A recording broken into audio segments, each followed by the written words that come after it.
Hello, everyone. I am Shreya Satish. I hope you remember me from episode 1 of GMAT series that we're doing with Manhattan Prep, where we have Stacey Koprince, star instructor and head of curriculum, here to solve all our queries about the GMAT. Let me do a quick recap of what we discussed in episode 1. We touched upon the adaptive algorithm of the test. For example, why some of us may end up getting a low score despite with just one or two wrong answers. It was a highly valuable session. I suggest you go over and check it out. The link is given in the description. This is episode 2, and this session is going to be all about the official mock tests. Now, GMAT offers a total of 6 official mock tests. 2 of them are free. You can access these 2 tests as soon as you register on the mba.com website. For the remaining 4, you will need to purchase them. This episode is everything to do with the practice tests. How do you make the most out of these tests? What is the right time to appear for them? And how do you even appear for them? What kind of prep do we need? People tend to have a lot of questions about the test. For example, is the difficulty level and the content the same as the official actual test that I will be appearing for? How is the adaptive algorithm working? And more importantly, is my score on the mock test a good predictor of how much will I be scoring on my actual test that I appear for? This discussion focuses on all these questions, and I am looking forward to it. Welcome, Stacey, to the show. Hello, thank you. Episode 1 was extremely insightful, so I look forward to today's session as well. I'm sure everyone who's watching us will be able to answer a lot of their own queries as well. So let me get started. Firstly, I want to start with the difficulty levels of the official mocks and the score correlation with the real exam. Are the official mocks easier or are they more difficult in nature? And does my performance in the official mocks, mainly taken at the end of the preparation, does it give me a reasonably accurate idea of how much will I score on my real test? This is particularly important because I want to know whether these mock scores, are they something I should worry about or should I be confident about them? For sure. Very good questions. So first of all, the practice exam, the official practice exams, they use official questions that were really given on the real GMAT in the past. So the questions are real questions. It also uses the same algorithm that's used on the official exam. So everything that they use to build the exam is the real content and the real algorithm and everything. The interface is the same, like everything is exactly the same as the real exam. So the output that you get, the score that you get, or the experience that you have is the same as on the real exam, as long as you take this under official test conditions. So we got to talk about some caveats here, because there are ways in which people sometimes mess things up for themselves, essentially, in terms of taking these practice exams. So sometimes people will, for example, on the practice exam, it doesn't actually time. So here's the only difference I've seen. On the practice exam, when you get to the break, it doesn't actually time you. On the real test, it's 10 minutes. You got to be back in your seat in 10 minutes because the test is going to start again. Yeah, so the algorithm is the same. The content is the same. The interface is the same. The one thing that's different, it's so tiny, but it's something that could potentially mess somebody up if they're not holding to official test conditions. When you get to the break, it doesn't time you for the break. And so I've had people say, oh, I'm going to, they don't really time themselves. And they're like, oh, half an hour later, I'm going to start my next section. Or I'm looking at my phone and I get distracted and I don't come back to the test in a while. And what you're doing there is you're artificially giving yourself a longer break than you'll get on the real test. And if you do that, you're giving yourself an advantage because you're giving yourself a break that you won't have on the real test. So that could artificially inflate your score. So you basically don't want to do anything at all that could give you an advantage that you wouldn't have on the real test day. So don't eat and drink. Don't pause the exam to go to the bathroom. Like you can't do these things on the real test day. And one of the biggest ones is don't spoil yourself on the test questions before you take the practice exams. And this is super important because everybody's online looking at the forums, looking at, material that other people have posted. Someone sees a question on the practice exam and posts it, and then you come along and look at it. And then a week later, you get that question on your practice exam. And what you've just done is you've just spoiled yourself because now you know how to do that question and what the answer is. And so again, that's going to artificially inflate your score. So it's super, super important to be really careful with what material you're looking at online. You want to know where it came from so that you can make sure that it did not come from the official practice exams. If you start to go to look at somebody's post and they tell you this was from the official practice exam, stop, back away, go to a different screen. Don't look at that question, because you risk spoiling yourself, and then the practice exams aren't useful because you're getting inflated scores. So that's super important. The other variable that can come in here is just test anxiety. So we all know that the practice tests don't count, and we know that the real test counts. And unfortunately, there's not a great way to control for that, because you know that the practice tests don't count, but that can also sometimes cause someone to not perform at their best on test day. Pretend when you're getting ready to take a practice test, pretend that it's the real thing. Get yourself into that mindset. Tell yourself that it's the real thing. And that's for both the test conditions piece of it and for just getting your brain into that, it's a little anxious, but I still have to be able to perform mindset. Do that as much as you can. Yeah. And then you also asked me about, sorry, one other thing we need to talk about is it accurate? Is this getting me what my score will be on the real test? And yes, although I want to mention that all standardized tests, all tests in general, they have a standard deviation. So if you get a certain score today, it doesn't mean you're going to get exactly that same score if you take the test tomorrow, right? So on the GMAT, on the new GMAT, the standard deviation is around 25 to 30 points. So if you were to score, for example, a 655 today, it's actually a little bit better than it was on the old exam, surprisingly to me. So if you were to score a 655 today, for example, then your standard deviation or your expected range for your test scores would be somewhere between 625 and 685 approximately. It's really like 630 and 680. It doesn't work out exactly because the standard deviation isn't a perfect number. So just know that there's range there. Like when I was getting ready to take the exam myself and was taking the practice exams, my practice scores ranged from 705 to 755. And I ended up scoring a 745. So I scored within the range that I was getting my practice exams. And the other thing I'll say with that is when I went back and kind of thought about it too, I could tell there were reasons why certain days I was getting 705, 715 instead of 745, 755. I wasn't as focused on the days that I was getting the 705 or the 715. I hadn't slept as well the night before. There were reasons why I was kind of not having a great day. And so those kinds of things too, you're looking for what are the things that help me to perform well and to concentrate, and so that I can make sure that I feel that way on the day of the test as well. Okay, so regarding the difficulty, right, what we just discussed, I have a follow-up question on the same topic, which is essentially how much of a variation is there between the difficulty levels? For example, are the first two tests that I can access for free, are they easier than the remaining four tests or more difficult, or is there a relevance at all between difficulty level and the number of the practice tests? Yeah, so that's a great question. I actually asked GMAC about this directly, and they told me that they told me that there's no difference at all, that they don't differentiate at all between the free exams and the paid exams. It's this, they were built the same way with the same kinds of questions. They're all exactly the same.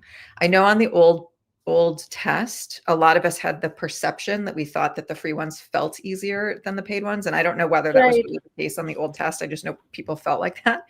But on the new test, I asked them and they said, no, it's built exactly the same way with the same quality, the same difficulty, everything. Okay, so it does not matter which order do I appear, or difficulty level does not change based on the number of the test. Nope, it does not at all. Okay, good to know that. Because the third question that I have actually is, how do I decide when should I appear for all these 6 tests? For instance, should I spread them out evenly, or should I save all of them for at the end of the prep once I'm done with all my studies? For instance, right, something that I have personally also heard as an advice is that I should take one mock test at the very start of my prep without a lot of studies, in fact. So is that a good idea, or how do we base out the 6 tests over the course of time?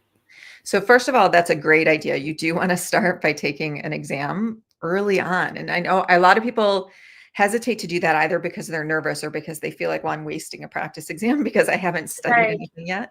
Yes. You need to know what your strengths and weaknesses are in order to set your priorities for your studies. And the best way to do that is to take a test under official conditions. You don't get that same pressure when you're doing practice problems. It doesn't, in practice problems that you're choosing, it doesn't bounce around in the same way. So you really need to feel that whole pressure and get that whole experience. So we actually, for all of our programs, we have people take their first practice exam right at the beginning to get that experience, to understand what it feels like, to start to get used to the format, and to see what their strengths and weaknesses are, because it helps you to set your priorities as you study. And so the other question you asked of, do you spread them out evenly or what do you do? So you are going to spread your exams out over your studies. For the first part of your studies, you're not going to do them as frequently. And as you get later in your studies, you're going to start taking them more frequently. So typically what I recommend is, first of all, thinking about your studies as consisting of a couple of different phases. So the first phase, I call it the primary study phase. And the primary study phase is when I am, for the first time, I'm learning about all the question types, all the content areas, all the strategies for the first time. And then when I've done all of that and I've learned everything for the first time, then I'm going into my second phase, which is the review phase. And so in the review phase, I'm not necessarily doing everything in order again. In fact, I wouldn't recommend just doing everything in order again. The review phase is going to be driven by your strengths and weaknesses, just targeting the things that are still weaknesses so that you can lift them up and improve your score. So during the first part, the primary phase, I recommend taking 3 or 4 exams spread out over that phase. So one right at the very beginning to get your just your baseline understanding of what this is and what your strengths and weaknesses are. That also, by the way, tells you what your starting score is, and you can compare that to what you want your ending score to be, and it gives you an idea of how much time you might need to set aside for your studies. Right. And then for the remaining ones during the primary phase, either do it about 1/3, 2/3, and then at the end. Or do it about 1/2 and then at the end. So that's up to the individual person. And so you're getting practice as you go. And again, it's super important to make sure as you go, as you're doing your primary studies, that the way that you're studying is actually effective for when you go take a practice exam. Because if it's not working when you get to the practice exam, you know you need to change something. You're not waiting until you're at the end of your primary studies and you suddenly realize that, oh, wait, this isn't working. And so now I spent all this time studying in a way that wasn't optimal. Yes. So this will help you to go. And each time you take one, again, you're going to get data about your strengths and weaknesses, and that's going to help inform your studies as you continue to go. When you get to the end of your primary study phase, you're going to go into this review mode. So the first thing you're going to do actually spans the end of your primary study phase, and it's the same thing as the beginning of your review phase, which is a practice exam. So you're going to take a practice exam.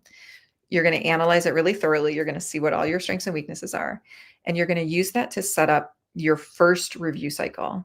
Your first review cycle is going to be like 3 weeks, maybe 2-3 weeks. And you're going to basically tackle all of the things that you decided were the highest priority from your last practice exam. And when you feel like you've tackled all of those things, you're going to go take another practice exam and you're going to analyze that and figure out what you need to do. And then you're going to go do that for another 2 or 3 weeks. So you're going to do these cycles until you feel like you're ready and you're getting the score that you want to get. And then you're ready to go take your exam. Okay. So I think the whole review and analysis part of the official mocks is something we will be touching upon later as well. So I will save my question for then.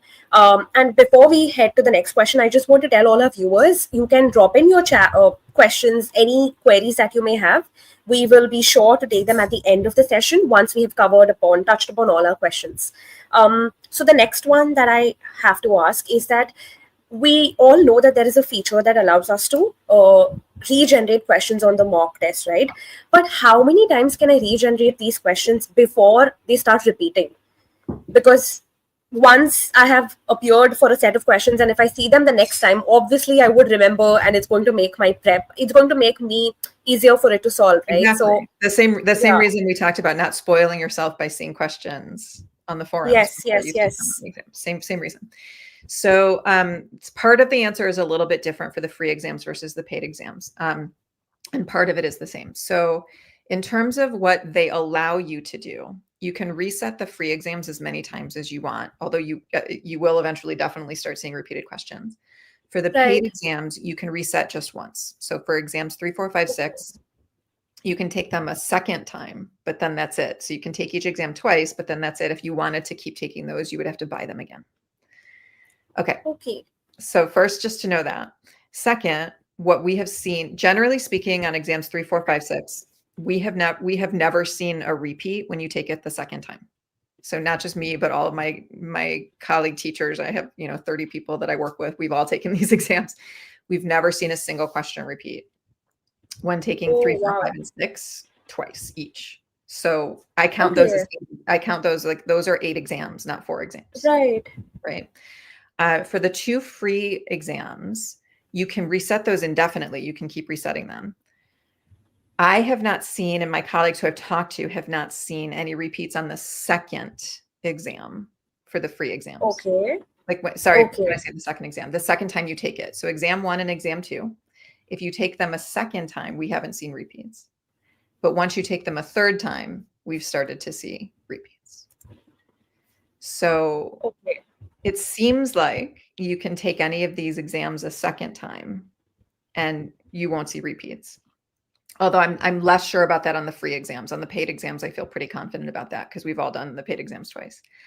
But on the free exams, if you go beyond 2, you're almost certainly, it seems like, going to see repeated exams. So generally speaking, assume you have 10 to 12 exams where you won't see repeated questions as long as you don't spoil yourself ahead of time. Mm-hmm. That's the important part. So generally speaking, what I recommend doing is start with the free. I mean, first of all, start with the free exams because they're free. So don't pay until for the other exams. So start with the free exams. And when you're ready to take your second practice exam, first try retaking exam number 1 from the free test. And as you're doing that, if you do see a repeat, just stop that one and then go take the second exam instead. So you can do it. That's one way to do it. The other way I would say to do it too is you might see a question repeat when you retake a test, but maybe you took that test for the first time 2 months ago. So will you even remember? Yeah. So another thing that you can do is spread it out where you take 1, 2, 3, 4, 5, 6, and then you go back and start to do them again. And by then maybe you'll have forgotten some of the questions anyway, and it won't matter, even if you do see one that you saw before. But so my takeaway from this is going to be that 2 is a safe number for me to go ahead with. That any test I can set twice. That does seem to be the cross case. Yes, that does seem to be the case. Apparently, I can set it twice. Yeah. And then if you want to keep going on the paid exams, you can't keep going beyond 2. But on the free ones, you can try to keep going. At that point, I wouldn't do it as a practice exam. I would say, oh, I'm just going to take one and see if I see any new questions. But I'm not. Out of curiosity. Yeah. Okay. And any idea approximately how large is the question pool for the mocks, right? They haven't. If you had to give me an approx idea. Yeah, so they haven't disclosed any information about that. So we don't have any specific information about that. Just given the way that the algorithm works, there has to be at least several hundred questions in the pool for each exam. But yeah, they haven't disclosed that information, so we don't know. Okay. All right. And while we were talking about questions repeating, right, on either of the tests, I also want to know how much, what is the likelihood of questions repeating on my official mock tests and then official guides or the official question banks? So 0. Among these 3 buckets of questions that I may receive, what is the likelihood of questions repeating in all of them? Absolutely 0. They do not repeat questions between sources. So questions that appear on the practice exams are not in the official guide. Questions that are in the official guide are not in the separate paid the official guide also comes with access to those same questions online. So obviously the official guide, those are in that pool. But if you buy the separate question pool, that's just the online only question pool, that does not have any questions that are in the official guide. They're all separate. Wow. Okay. So while questions may repeat on one particular test that I appear for on the mock test, they will never repeat between the official guide or the official question bank or the mock test. Exactly. All of the questions are in their own little bucket, and that's the only place that they appear. Yeah. Okay. Great. For all the viewers who've joined us in the last few minutes, we are discussing official mock tests, everything to do with the official mock tests. Stay tuned. If you have any questions apart from the ones we're discussing, we will be sure to take them at the end of the session. And I want to move forward to the next question that I have, right?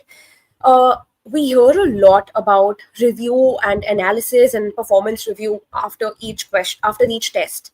Now, this is something that, considering the way we are schooled and the college, all of us across the world, I'm sure, this is something we're not used to doing. It's not in our conditioning to sit down with the test and figure out where did we go wrong, why did we go wrong.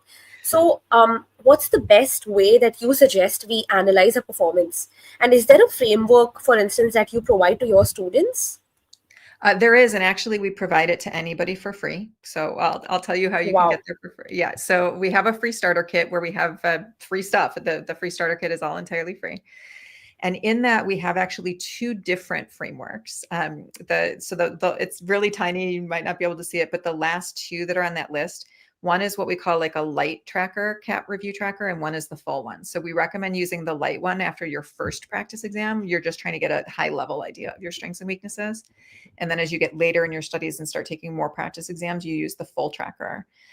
And so this is basically, it's a Google Sheet. So you'll make your own copy of the Google Sheet. And it's got entries for every single question that you took on the exam. And you're essentially going to categorize, you're going to analyze your question yourself, and you're going to categorize it according to different things. And so some of the categories are things like, you legitimately got this right. You made a careless mistake. You had a lucky guess. You legitimately got it wrong, but you actually understand how to do it now, right? So there's like 8 different categories for the different test sections.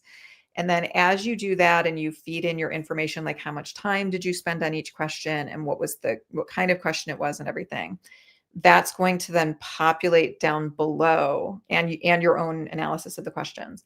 That's going to populate something we've already set up down later in the sheet that will then analyze all that data for you and tell you here are the things that you need to start working on. You still need to keep doing your own analysis though. It's not just about like we did a lot of it for you, but you still have to bring in your own analysis to this. And by the way, the first thing you said of like, we're not used to having to go analyze afterwards and do this. Think of this like you are you're a professional sports person. I'm going to use tennis as the analogy because tennis is my favorite sport. If I were a pro tennis player, it's very far from a pro tennis player, but if I were a pro tennis player, it wouldn't be enough for me to just go play matches. You have to analyze afterwards to see, and you have to look at the tape and you have to actually review and figure out, oh, I need to do like practice my footwork over here. And I need to do that over here. And I was tossing the ball too low on my serve and whatever. So you have to actually go in and analyze and understand what isn't working the way that you want it to, or as well as you want it to, so that you can then take concrete steps to figure out, how do I make that better? And so this is no different than this test. It's also, by the way, no different than in your career. If you're trying to advance in your career, it's the same thing. You want to be thinking about these things of like, okay, that went well and my boss was happy, but still there are some things that I can learn to do better so that I'm advancing in my career. So it's the same thing. Okay. So before you did ask me about just review framework in general, and I didn't answer it. I'm sorry. So you use the framework that we set up, and basically the idea is that this will allow you to know where to target your studies.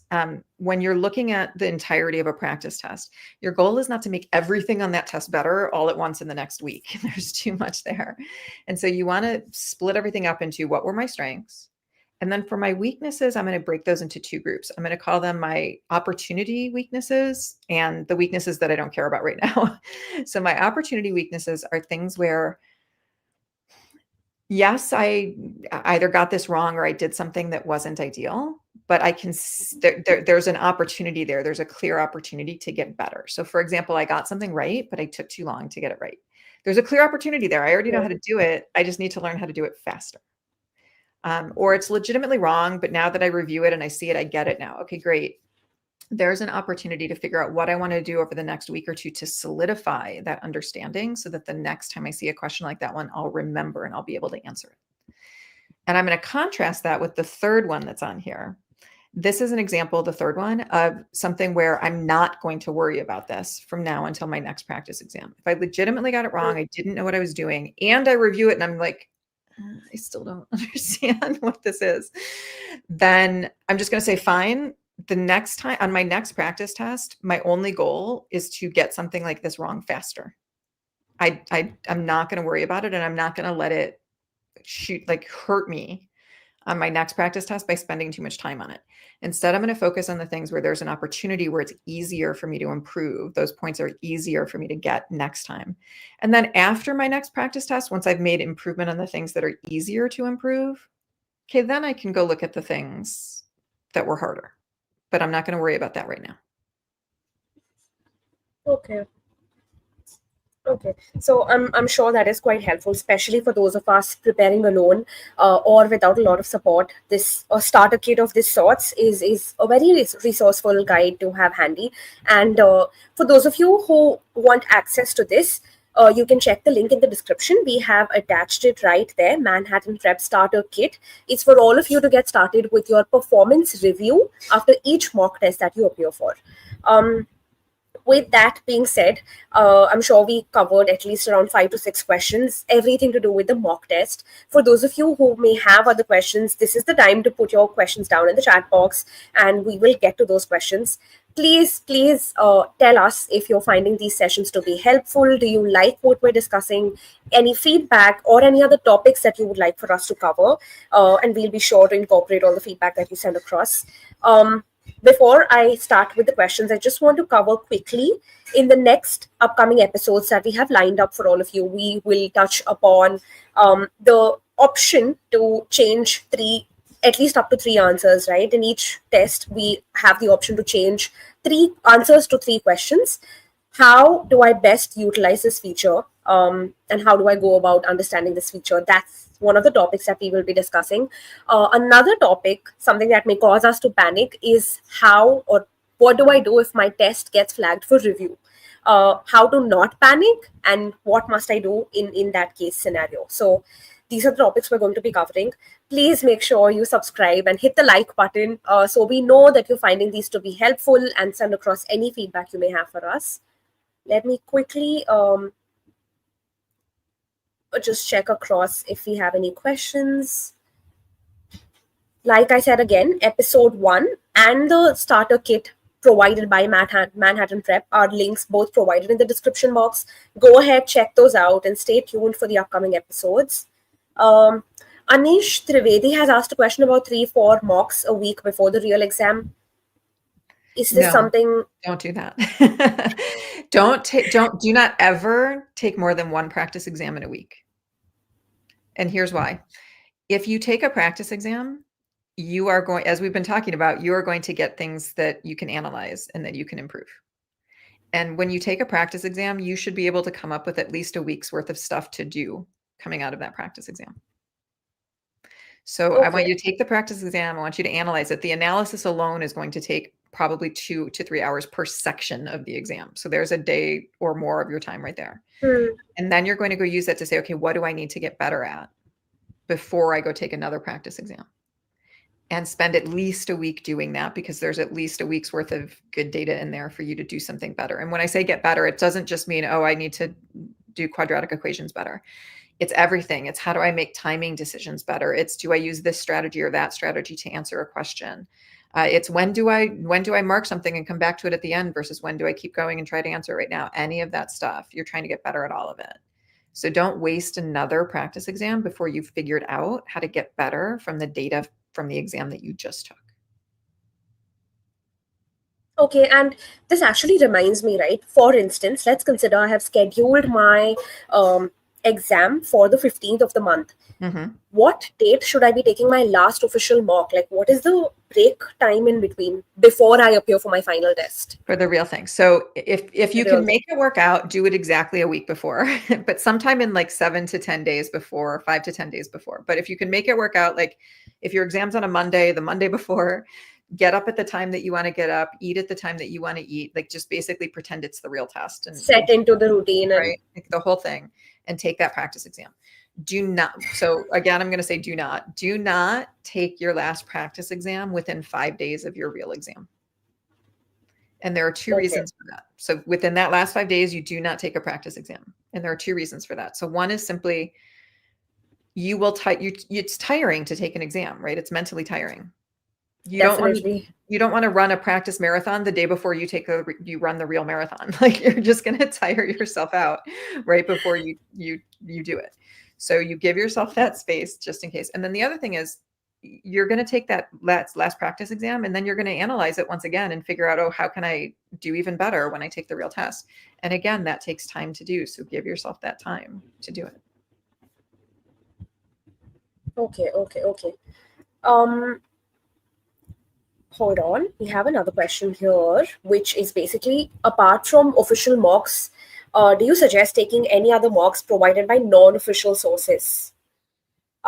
Essentially, how many mocks should we appear for, assuming that I'm preparing for 6 months? That's my prep period. How many mocks on an ideal case scenario should I appear for? Yeah, so I do think that the official mocks are the best ones to take. And as we talked about earlier, you can actually get 10 to 12 clean tests out of that. So I wouldn't actually do more than that. One of the things I see people doing, not just on the mocks, but also on practice problems, is they just keep doing them and not reviewing from them. So they're not actually improving very much between. And so then that's a waste of your time and it's a waste of your exams. I do recommend sticking to the official practice exams. Make sure you are actually fully extracting all of the knowledge, all of the that you're reviewing fully. Ditto, I recommend using the official practice problems like the official guide, and don't just keep doing them all. You should be spending literally at least twice as long reviewing a problem as it took you to do the problem in the first place. If you are not hitting at least that average, you're not spending enough time reviewing. And that includes the questions that you got right, by the way. Even if you got something right, there are often faster ways to do it. There are ways to it. One of the things I do on verbal, for example, regardless of whether I got it right or wrong, is I don't just look at why is the right answer right and why are the wrong answers wrong. I look at what do I think is the most tempting wrong answer? And why would somebody pick it? In other words, what's the trap in that answer? And then I look at the correct answer and I say, what's the trap here? Why would somebody eliminate it? Even if I got it right, I still want to articulate those traps to myself. Because if I can understand how they're setting those traps and really articulate it, I'm a lot less likely to fall for a similar trap on a different question. Right. There's so many things that you can learn in your review. And in fact, what I'll say is the review is when you're learning. When you're doing the problems, when you're taking the practice exams, you're not learning anything. You're just doing it. All of your review is between. So make sure you're actually taking that time to learn from the material. Okay. There is one more question. We have somebody here says that I wrote GMAT yesterday and I'm planning to retake in 2 weeks to increase about 40 to 60 points, which is basically from 575 to 615, 635 range. And would you recommend him to buy the ESR? So you don't need to do that anymore because they don't have the enhanced score report. They just give you the full data now at the end of the exam. So the score report that you saw when they sent you your result, or you just took it. Okay, so you don't have it yet, but when you get your results in a few days, they no longer make you buy the ESR. They're just going to give you all of the data as part of the fee that you already paid for your test. So you don't need to buy anything, but yes, go look at that data and use that data to help you figure out what to do before you go take your exam again.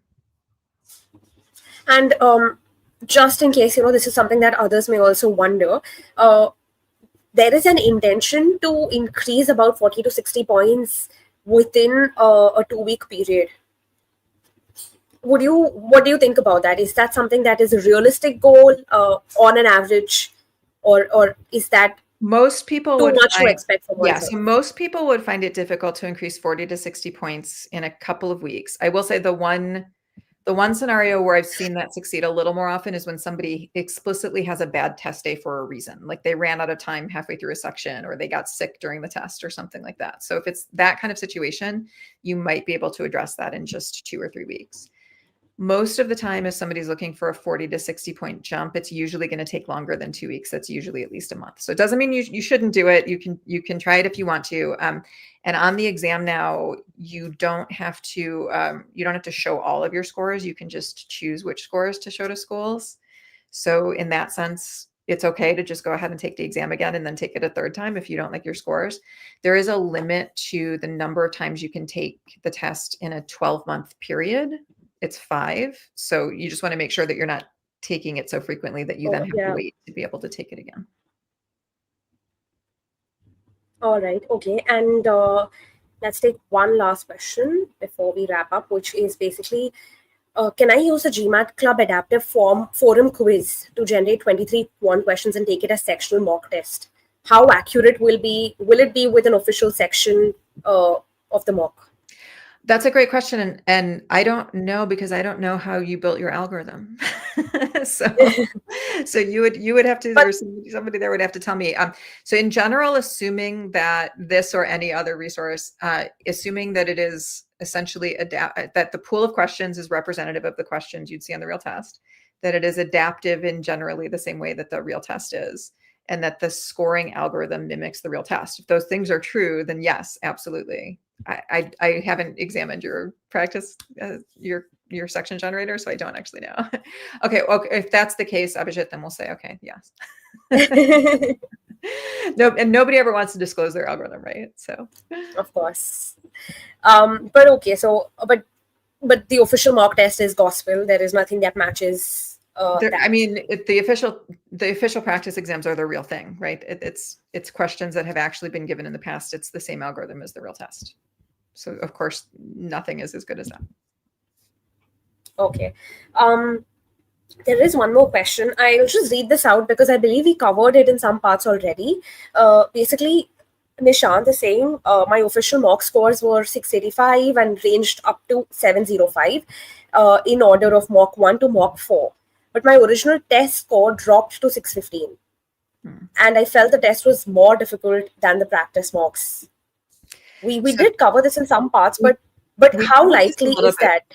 Yeah, so we covered this a little bit. So the biggest culprits that I would look at, or the biggest possible things that could have caused this that I would analyze or look at is, first of all, thinking back to your practice exams, did you take those practice exams under 100% official conditions, or did you give yourself any artificial advantages that might have inflated your score? That includes things like, had you seen any of the questions before for online somehow? If any of that is true, if you did anything that wouldn't be allowed on the real test, then that means that your practice exam scores might have been artificially inflated. And so that means that your actual scoring level is lower than what you were seeing on your practice exams, unfortunately. The other big possibility is the test anxiety piece. So it may be the case that you really do have the ability to score up in the upper 600s or the lower 700s, but that on test day, we all have test anxiety when we take these tests. The question is just how much test anxiety you have, and whether that anxiety is so high that it actually interferes with your ability to perform on the test. If something like that is happening, then yes, somebody can see their score drop, not because they don't know what to do, but because they're so anxious, they're so nervous about the test that it impacts their ability to think clearly during the test. And a lot of time, this person mentioned feeling like the test was more difficult. That can be a sign of the test anxiety getting to you during the test. One of the things I hear people say is like, I would read something and then it was like I hadn't read it at all, and I had to read it again, and then I would read it again. And so that's an example of it's just not making its way into your brain because the anxiety is blocking you from being able to think about what you're doing. So that's one example. Other times people will actually feel a little like their hands might be itching or sweating, or they might feel like their stomach hurts a little bit, or if they have a headache. Those kinds of things can also indicate anxiety. It's such an anxious situation to be in there taking the test. Or if you feel like you are having trouble making decisions, like you keep sitting on a question being like, I think it's B, but I'm not sure. And then you can't pick it and move on. That can be an example of anxiety. On the flip side, another symptom can be you just feel like you just want to get the test over with. And so you're just picking and moving and you're not really being careful with your work. That can also be an indication that you're feeling a lot of pressure. So if you felt like there were, what I would do is if you go into the real test and you have an unexpected result compared to your practice exams, first question is, did you do anything in your practice exams that would have given you an artificial advantage? Did you do anything that was not official conditions? But the second question is then, what else felt different? The test felt more difficult. Well, how, in what way? And get really specific with articulating how did it feel different than my practice exams. That's what's going to help you then try to figure out how much of a factor something like test anxiety played on test day. Test anxiety certainly was a factor because it is for all of us. The question is how much. Wow. Okay. On that note, since I believe we've covered the topic in depth, for those of you who have joined us in the last few minutes, please go back, make sure you watch the entire episode to understand everything about the official mock tests. Stacey here has been quite generous with her time and her answers to help us understand everything that we need to know before we appear for the mock tests. With that, thank you so much, Stacey, for joining us for yet another episode, and I look forward to the remaining ones that we have lined up. Make sure you subscribe to the channel and drop in a like button. Give us your feedback. Tell us how are you finding these sessions. Give us any other topics that you would like us to cover, and stay tuned for the next episode. So thank you so much. Looking forward to see you in the next episode. See you next time.